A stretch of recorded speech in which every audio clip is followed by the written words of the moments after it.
Hi, I am doctor Gayathri, physician Changampally റെമഡിയം.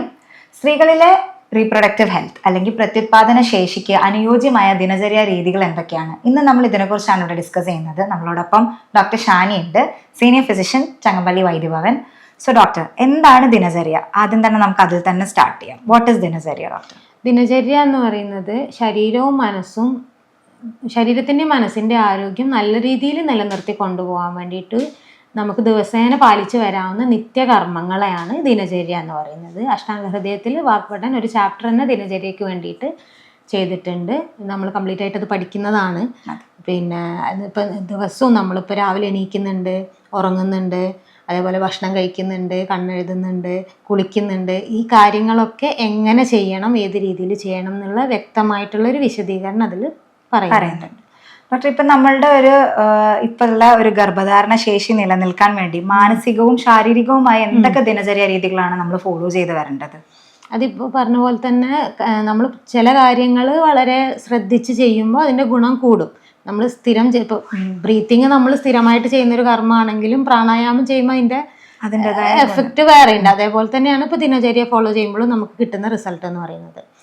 പിന്നെ ദിനചര്യ തുടങ്ങുമ്പോൾ നമുക്ക് സ്റ്റാർട്ടിങ്ങിൽ തുടങ്ങേണ്ടത് ബ്രാഹ്മ മുഹൂർത്തെ ഉത്തിഷ്ഠ എന്നുള്ളതാണ്. അതായത് സൂര്യോദയത്തിൻ്റെ മുന്നേ ഉണരുക എന്നുള്ളത്. അതിപ്പോൾ അത്ര പ്രാക്ടിക്കൽ അല്ലെങ്കിലും നേരത്തെ ഉണരുക, നേരത്തെ ഉറങ്ങുക, ഈ ഒരു പാറ്റേൺ ഫോളോ ചെയ്യുന്നത് വളരെയധികം ഗുണം ചെയ്യും. കാരണം ഉറക്കത്തിന് അത്രയധികം ഇമ്പോർട്ടൻസ് ഉണ്ട്. ഇപ്പോൾ പ്രത്യുൽപാദന ശേഷിയിലാണെങ്കിലും ഉറങ്ങുമ്പോഴാണ് നമ്മളെ ബ്രെയിൻ വേണ്ട രീതിയിൽ റെസ്റ്റ് ചെയ്യുക, നമ്മളെ ബോഡിയിലെ സർക്കുലേഷൻ കറക്റ്റ് ആവുക, ബാക്കിയുള്ള ഹോർമോൺസിൻ്റെയും കാര്യങ്ങളൊക്കെ ഫങ്ഷൻ കറക്റ്റ് ചെയ്യാൻ വേണ്ടിയിട്ട് ഉറക്കം വളരെ ഇമ്പോർട്ടൻ്റ് ആണ്. അപ്പോൾ ബ്രാഹ്മ മുഹൂർത്ത ഉത്തിഷ്ഠ എന്ന് പറഞ്ഞാൽ അത്രത്തോളം പോസിബിൾ അല്ലെങ്കിലും രാവിലെ നേരത്തെ എണീക്കാൻ ശ്രമിക്കുക, രാത്രി നേരത്തെ കിടന്നുറങ്ങുക.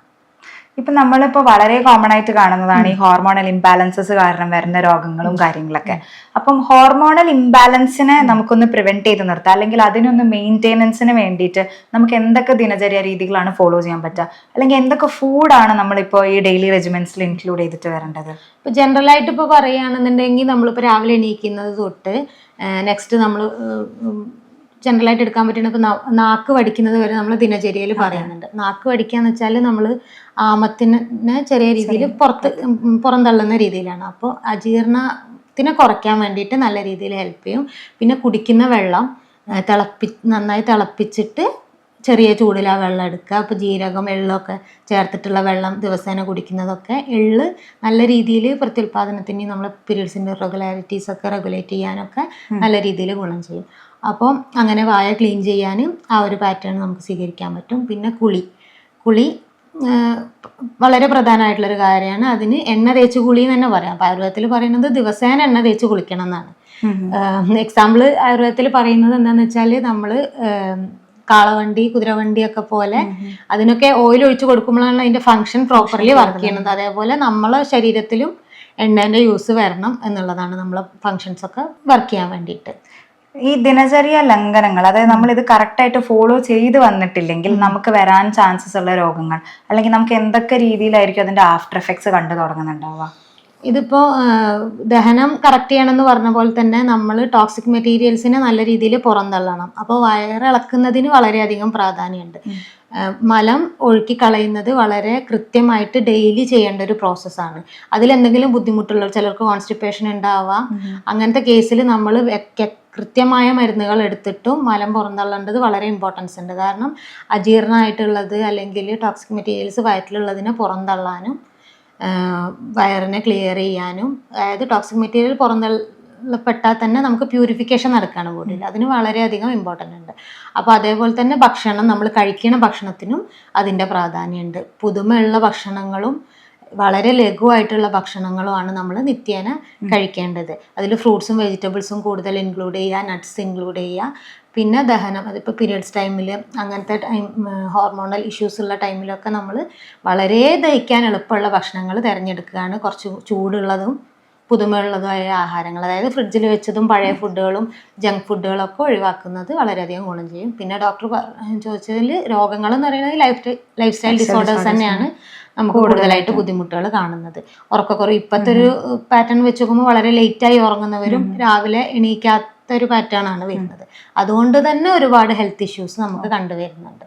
ഇപ്പൊ ഡോക്ടർ എടുത്ത് പറഞ്ഞതുകൊണ്ട് തന്നെ ചോദിക്കുകയാണ്, അപ്പൊ മെൻസ്ട്രേഷൻ അല്ലെങ്കിൽ ഒരു ആർത്തവ സമയത്ത് നമ്മൾ ഫോളോ ചെയ്യേണ്ട ദിനചര്യങ്ങൾ അല്ലെങ്കിൽ അതിന് എന്തെങ്കിലും രീതിയിൽ ഇമ്പോർട്ടൻസ് ഉണ്ടോ? ഇപ്പൊ പറഞ്ഞ ദിനചര്യകൾ തന്നെ കറക്റ്റ് ആയിട്ട് പോവുകയാണെന്നുണ്ടെങ്കിൽ പീരിയഡ്സ് ടൈമിൽ നമ്മൾ സ്പെഷ്യലൈസ് ചെയ്തിട്ടൊന്നും ചെയ്യേണ്ടതില്ല. പീരിയഡ്സ് ടൈമിൽ നമ്മൾ കുറച്ചും കൂടെ ശാരീരികമായിട്ട് കുറച്ചൊരു വീക്കായിട്ടിരിക്കുന്ന ഒരു സ്റ്റേജ് ആവും. അതുകൊണ്ട് ഫുഡ് കുറച്ചും കൂടെ ന്യൂട്രീഷ്യസ് ആയിട്ടുള്ള ഫുഡ് കഴിക്കാനും ദഹിക്കാൻ എളുപ്പമുള്ള ഫുഡ് കൊടുക്കുക.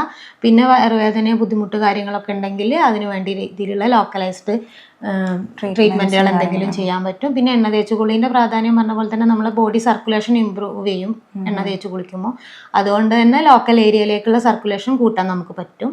പെൽവിക് ഏരിയയിലൊക്കെ സ്പെഷ്യലൈസ്ഡ് ആയിട്ടുള്ള ഓയിൽ അപ്ലൈ ചെയ്യാനും പിന്നെ ആ ഭാഗത്തേക്കുള്ള സർക്കുലേഷൻ കൂട്ടാനും ഒക്കെ പ്രത്യുൽപാദന ശേഷിനെ കൂടുതൽ ഗുണം ചെയ്യും. ഡോക്ടർ, നമ്മളിപ്പോൾ അതുപോലെ ആയുർവേദപരമായി ചിന്തിക്കുകയാണെങ്കിൽ നമുക്ക് ഈ ദിനചര്യകളുടെ കൂടെ എന്തെങ്കിലും മെഡിക്കേഷൻസ്, ഇപ്പൊ നമ്മളെ ഡിക്കോക്ഷൻസ് പോലെ കഷായങ്ങളോ അങ്ങനെ എന്തെങ്കിലും ഇൻക്ലൂഡ് ചെയ്തിട്ട് എന്തെങ്കിലും മെത്തേഡ്സ് നമുക്ക് യൂസ് ചെയ്യാൻ പറ്റുന്നുണ്ടോ? പറ്റും. നിത്യേന ഇപ്പൊ നമ്മളിപ്പോ കുടിക്കുന്ന വെള്ളത്തിൽ തൊട്ടിട്ട് നമ്മൾ ചെയ്യുന്നപ്പോൾ ഓരോന്നിലും ഇപ്പൊ എണ്ണ തേച്ച് കുളിക്കാന്ന് പറഞ്ഞാൽ വളരെ സിമ്പിളായിട്ട് നമുക്ക് വെളിച്ചെണ്ണ, എള്ളെണ്ണ പോലുള്ള ഓയിലുകൾ യൂസ് ചെയ്താലും മെഡിക്കേറ്റഡ് ഓയിലുകൾ വരുന്നുണ്ട്, അത് യൂസ് ചെയ്യാൻ പറ്റും. ഇന്റേണലി നമ്മൾ എടുക്കുന്ന വെള്ളങ്ങളാണെങ്കിൽ ചുക്ക്, തുളസി, ജീരകം ഇവയൊക്കെ ചേർത്തിട്ടുള്ള വെള്ളമാകുമ്പോൾ ജനറൽ ഇമ്മ്യൂണിറ്റി കൂട്ടാനും ദഹനത്തിന് ബൂസ്റ്റ് ചെയ്യാനും സാധിക്കും. അപ്പൊ എനിക്ക് തോന്നുന്നു ഡെയിലി റെജിമെൻ എന്ന് പറയുന്നത് ആൾക്കാർ അത്ര സീരിയസ് ആയിട്ട് എടുക്കാത്തൊരു ടോപ്പിക്കാണ്. ഇപ്പൊ ഡോക്ടർ പറഞ്ഞ പോലെ തന്നെ ബ്രഹ്മമുഹൂർത്തെ ഉദ്ദേശിച്ച എന്നുള്ളൊരു കോൺസെപ്റ്റ് ഒന്നും ഇപ്പൊ ഫോളോ ചെയ്യുന്നവർ വളരെ റെയർ ആയിരിക്കും. ചെയ്യുന്നവരുണ്ടാവും, പക്ഷെ എന്നാലും വളരെ റെയർ ആയിട്ട് നമുക്ക് ഇപ്പത്തെ ഒരു ആൾക്കാരുടെ ലൈഫ് സ്റ്റൈൽ വെച്ചിട്ടാണെങ്കിലും സ്ലീപ്പ് സൈക്കിൾ പോലും അതൊരു ഇമ്പോർട്ടന്റ് ക്വസ്റ്റ്യൻ ആയിരുന്നു. ഉറക്കത്തിനും വ്യായാമത്തിനും പോലെ അത്രയും വ്യായാമം വളരെ ഇമ്പോർട്ടന്റ് ആയിട്ടുള്ള കാര്യമാണ്. ലഘുവായിട്ടുള്ള വ്യായാമം അതെ സ്ഥിരമായിട്ട് ദിവസേന ചെയ്യേണ്ടതാണ്. അതെ.